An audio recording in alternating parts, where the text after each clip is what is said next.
ಇವತ್ ನೋಡಿದ್ರೆ ನಮ್ಮ ಅಣ್ಣ ಹೊಸ ಗಾಡಿ ಇಸ್ಕೊಂಡ್ಬಿಟ್ರು.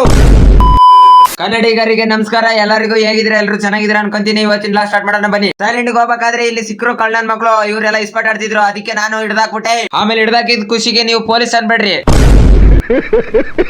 ಆಮೇಲೆ ನೋಡಿದ್ರಿ ರಾತ್ರಿ ಯಾವ ವಿಡಿಯೋ ನೋಡಿದ್ ನಾವು, ಇವನು ಕಾರ್ನೇ ಬಿಡ್ತಿಲ್ಲ ಗುರು. ಆಮೇಲೆ ಚಾ ಕೊಡ್ಬಿಟ್ಟು ಸೀದಾ ಹೊಂಟಿವಿ ನಾವು ಬಾಂಬೆಗೆ. ಯಾಕಂದ್ರೆ ಬಾಂಬೆಗೆ ಶೋರೂಮ್ ಹೋಗೋಣ ಅಂತ ಗಾಡಿ ತಗೊಳ್ಳೋಣ. ಗಾಡಿ ಹೋಗ್ಬೇಕಾದ್ರೆ ನಡ ನೆಟ್ಟಿಗಿರ್ಬೇಕು, ಯಾಕಂದ್ರೆ ಜಂಪಿಗೆ ಅವನೇ ಏನ್ ಬೇಕಾದ್ರೆ ಬಿದ್ದೋತಾವು. ಸಾರಥಿ ಅಣ್ಣ ವಿಡಿಯೋ ಮಾಡಕತ್ತಿದೆ, ಎದಕ್ಕಂದ್ರ ಸ್ಟೇಟಸ್ ಹಾಕೋಣ ಅಂತ. ಯಾಕಳು ಶೋರೂಮ್ ಗಾಡಿ ತಗೊಳೋದಕ್ಕ. ಆಮೇಲೆ ಬಾಂಬೆದಾಗ ಇರೋದು ಶೋರೂಮ್ ಗೆ ಬಂದು ರೊಕ್ಕ ಕೊಟ್ವಿ, ಅದನ್ನು ವಿಡಿಯೋ ಮಾಡ್ಕೊಂಡೆ ನಮ್ಮ ಅಣ್ಣ. ಆಮೇಲೆ ಖುಷಿ ಆಯ್ತು ಗುರು, 150 ಜನ ಫಾಲೋವರ್ಸ್ ಕಂಪ್ಲೀಟ್ ಆಗಿದ್ದಕ್ಕೆ ಫ್ಯಾನ್ಸ್ ಸಿಕ್ಬಿಟ್ರು. ಆಮೇಲೆ ಕೇಳ್ಬೋದು ನೀವು ಫ್ಯಾನ್ಸ್ ಅಂದ್ಬಿಟ್ಟು ಅವ್ರು ಇನ್ನೂ ಹೋಗಿಲ್ಲ ಅಂತ. ಅವ್ರು ಯಾಕಿದ್ದಾರೆ ಅಂದ್ರೆ ಸ್ವೀಟ್ ತಿನ್ನಕ್ಕೆ ಇದ್ದಾರೆ. ಆಮೇಲೆ ಶಿವಣ್ಣಗೆ ಕಂಗ್ರಾಚುಲೇಷನ್ ಅಂತ ಹೇಳ್ತಾ ಈ ವಿಡಿಯೋ ಮುಂದೆ ಕೊಡ್ಸೋಣ.